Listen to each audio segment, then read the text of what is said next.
So in this sheet, I'm going to show you how we can create a combination chart. So a combination chart is nothing but a single chart that has more than one chart type within it. So you can see that this data represents the monthly sales and profit percentage. So if you want the whole data table to be considered as a source range for your chart, you can simply place your selection anywhere in the data table and Zoho Sheet will auto-detect the table for you. So I'm just going to directly insert the chart now. So here you can find an option called Other Charts. When you click on that, you can find an option called Combination. So when you choose that, chart is here. So here you can see that only columns are being shown, whereas the legend shows that there's supposed to be a line here.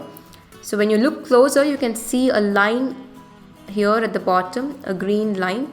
So this is because you can see that the vertical axis scale here is not appropriate for the profit percentage I have in my data, because this vertical axis scale is actually given based on the total sales value I have in my data and not for profit percentage.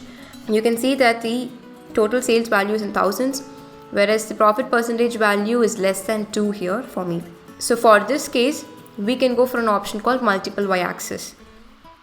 So I'll just go to customize, choose vertical axis, and I'll choose multiple y-axis. So once I do that, you can see in the chart that I've got another y-axis scale on the right. So now this y-axis scale is perfect for the profit percentage graph I have here. You can also add a third vertical axis scale if your data needs it. So you can see that the scale that is being shown in the color green is for the green line graph I have here, and the scale that is being shown with the color blue is for the blue columns that I have here. So this way it will be more clear as to which scale represents which graph inside the combination chart. So this is about combination charts in Zoho Sheet.